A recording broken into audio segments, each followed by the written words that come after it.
The heart monitor emitted its constant beeps while I floated in a state between consciousness and unconsciousness.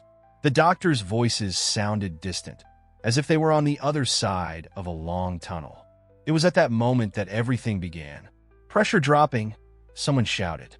I was there, but at the same time, I wasn't. My consciousness seemed to float above my own body, watching the medical team in their frantic work. It was strange.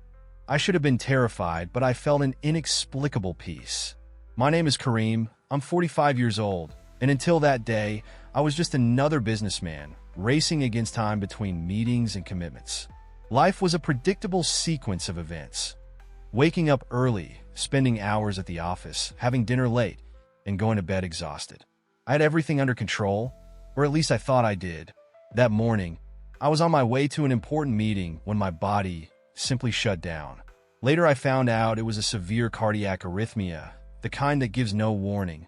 In a matter of seconds, my car stopped on the shoulder, and I, who had always controlled everything, couldn't even control my own heartbeat. But it's not about the heart problem that I want to talk about. It's about what happened afterward, during those 6 hours when I was technically dead. The first sensation was of expansion. It was as if my consciousness expanded beyond the limits of my body, beyond the hospital walls, beyond everything I knew as reality. Colors became more vivid, sounds more crystalline, and there was a deep understanding of everything around me. That's when I realized I wasn't alone. A presence manifested, not like in the movies with lights and special effects, but as an absolute certainty that someone was there with me. Someone I knew intimately, although I had never met them in life. Nurse Miriam, who would later become a great friend, told me that throughout the procedure, I maintained a serene smile on my face, something unusual for someone in critical condition. She didn't know, but at that moment, I was having an encounter that would completely change my understanding of life, death, and everything that exists between them. Doctor, the patient is stabilizing, I heard someone say, as if they were miles away. But I didn't want to come back. For the first time in my life, I felt I was exactly where I should be. The presence beside me had something important to show me, something that would make complete sense in the weeks and months that would follow. My wife Aisha was in the waiting room, probably devastated. Our children, Zaid and Noor, were still at school, unaware of the drama unfolding. I could somehow feel the anguish of each of them, as if their emotions were waves reaching me. Time seemed not to exist in that dimension. Minutes or centuries could have passed. It was impossible to tell. The only certainty was that every moment there was engraved in my soul with a clarity that no earthly memory ever had. Before all this experience, I was known as Kareem Mendez, majority partner of a technology company in Sao Paulo. Married for 18 years to Aisha, father of 2 teenage children, resident of Chicago.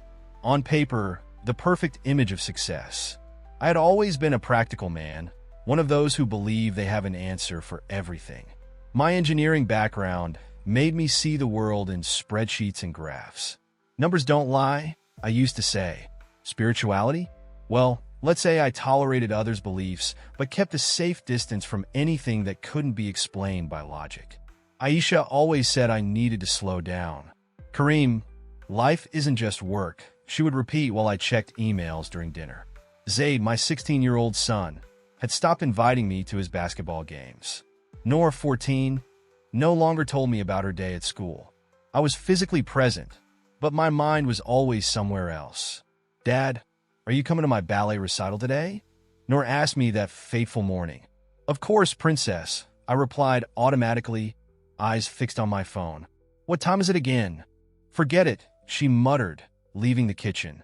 Only now do I realize the weight of disappointment in her voice. That day, I woke up at 5:30 a.m., as always. I had my black coffee while reviewing the presentation for the investors meeting. It was an important project, one of those that could double the company's value. Aisha tried to convince me to have a proper breakfast, but I was already running late. You look pale, love, she commented, worried. Are you sure you don't want to see a doctor? Mari, don't start. I cut her off, grabbing my car keys. I have an important meeting today. We'll talk later? There was no later, at least not the way I imagined. In the car while driving along marginal Pineros, I felt a pressure in my chest. Nothing alarming, I thought. Probably stress. I loosened my tie, turned on the air conditioning. The pressure increased. I started to break into a cold sweat. That's when the presence manifested itself for the first time. It wasn't something I could see or touch, but a clear sensation that I wasn't alone in the car. An inexplicable peace enveloped me, as if someone was telling me everything would be all right. "You need to stop," I heard clearly, although there was no sound. I managed to pull the car over to the shoulder seconds before everything went dark. The next memory I have is of the hospital, but not as a patient. It was as if I was watching a movie about my own life. I saw Aisha arriving desperate, saw my secretary Malika canceling all appointments, saw my children being picked up from school. But the most impressive thing was the presence beside me. It became clearer, more defined. It wasn't frightening as one might imagine. It was welcoming, familiar, like reuniting with someone you know deeply but haven't seen in a long time. "You lost your way," the presence told me, without words. "But there's still time." That's when the visions began. They weren't like dreams or hallucinations. They were more real than reality itself. I saw every moment when I chose work over family. I saw every smile I didn't return, every hug I didn't give, every precious moment I let slip away. "Why are you showing me this?" I asked, though there was no sound. "Because you need to remember who you really are." The answer came with a clarity that penetrated every fiber of my being. It wasn't about professional success or material achievements. It was about connections, about love, about being truly present. I saw Aisha crying alone after another dinner where I was absent even while present. I saw Zaid looking at the empty bleachers during his games, searching for me. I saw Noor practicing ballet in her room, imagining that one day I would be there to see her. But do I still have a chance to fix this? I asked the presence. The answer came in the form of a profound sensation of unconditional love. A love so intense it made all my worries seem insignificant. The experience deepened. The hospital environment completely disappeared, and I found myself in a space I can't adequately describe with words. It wasn't dark or light, wasn't hot or cold. It was a place where earthly concepts simply didn't apply. The presence remained there, stronger than ever. It began showing me scenes from my life, but from a completely different perspective. They weren't just memories, it was like reliving each moment, feeling not only my own emotions, but also those of the people around me. "Dad, look what I made!" Noor, at 8 years old, running toward me with a colorful drawing.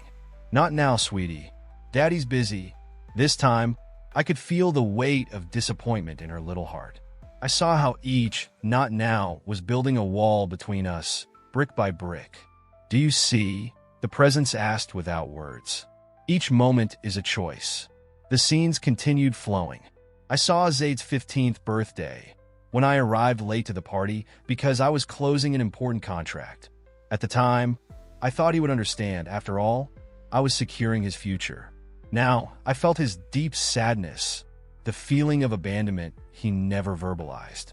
"Kareem, Aisha called me one ordinary night. Can we talk?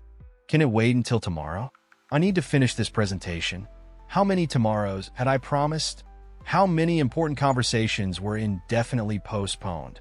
The presence guided me through these memories with a firm gentleness. There was no judgment, only crystal clear clarity about the consequences of each choice I made. But they weren't wrong choices, I tried to argue. I was building something for our family. The answer came in the form of a new vision. I saw myself in the office, late at night, working on another project. At the same time, I saw my house. Aisha helping Zaid with his math homework, Noor practicing her dance steps, the dinner table with my empty place. Life happening without me. "What are you building?" the presence questioned. "If you're not present to experience it?" That's when I realized I had confused means with ends. I had transformed work, which should have been a means to provide a better life for my family, into the end itself. And in the process, I was losing exactly what I wanted to protect.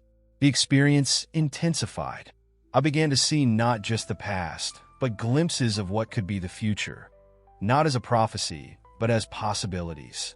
I saw myself aged and alone, rich in material possessions, but poor in connections. I saw my adult children distant, visiting out of obligation during holiday seasons. I saw Aisha, resigned, living a life parallel to mine. This frightens me, I admitted to the presence. Fear can be a teacher, it responded. But don't let it paralyze you.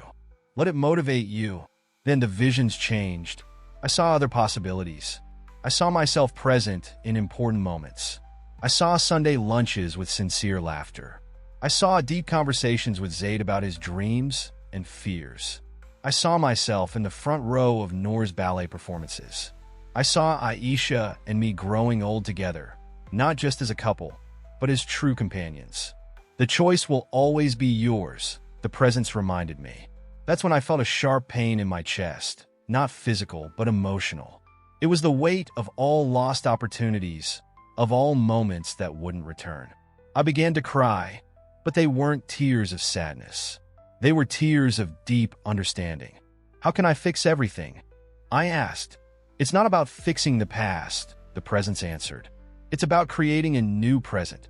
At that moment, I felt a growing urgency. Not the frantic urgency that used to drive me at work, but a serene urgency of someone who finally understands what's truly important. The heart monitor began to return to my consciousness.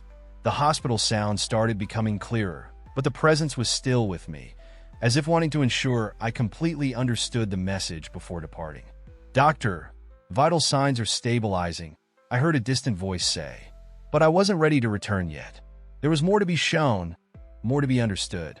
The presence enveloped me in a final sequence of visions, this time focused not on what I had lost, but on what could still be built. I saw myself waking up earlier, not to work, but to have breakfast with my family. I saw simple conversations about daily life, shared laughter over silly jokes. I saw myself turning off my phone during dinner, really listening to my children's stories. "Dad, you won't believe what happened at school today," Noor was saying in one of these visions. "Tell me everything, princess," I responded, fully present in the moment. The presence showed me how small changes could create waves of transformation. I saw myself delegating more responsibilities at work, trusting my team. I saw myself leaving the office on time, arriving home in time to help Zaid with his science projects. "You don't need to abandon your professional dreams," the presence explained. "You just need to rebalance your priorities." That's when I realized I had created a false dichotomy in my mind. It wasn't a choice between professional success and family life. It was possible to have both, as long as I learned to establish healthy boundaries. Aisha appeared in a new vision, more radiant than ever.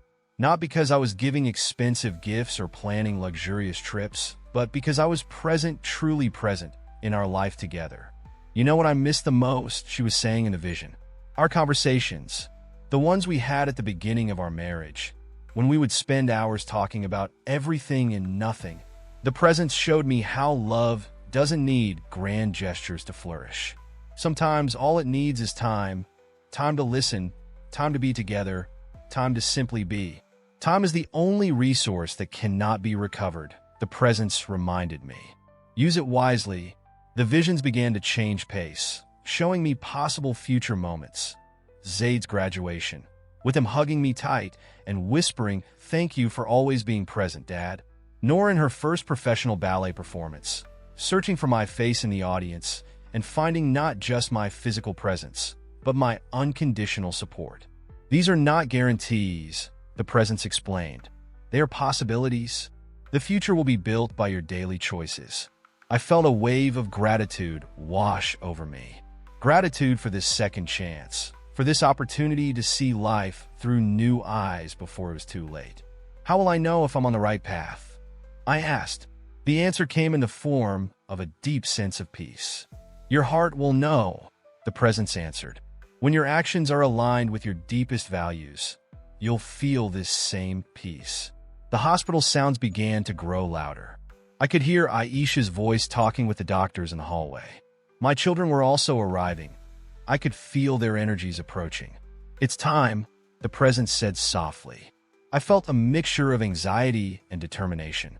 anxiety about the challenge of transforming all these revelations into reality, and determination not to waste this second chance. I opened my eyes slowly, adjusting to the fluorescent light of the hospital room. The first person I saw was Aisha, her eyes red from crying lit up when she realized I was awake. "Kareem," she held my hand, and for the first time in a long time, I really felt the warmth of her touch. Thank God. I wanted to say 1,000 things at that moment, but my throat was dry from the recent intubation. The doctor, Dr. Khalil, quickly approached to examine me. "Welcome back, Mr. Kareem." He smiled, checking my vital signs. "You gave us quite a scare." Zaid and Noor entered the room shortly after, their faces a mixture of relief and concern. Noor was holding a small teddy bear she had brought from home. I recognized it as the one I gave her on her 5th birthday, which she still kept. "Dad," Zaid began, but his voice broke. I raised my free hand, signaling them to come closer. They came, and for the first time in years, we truly hugged.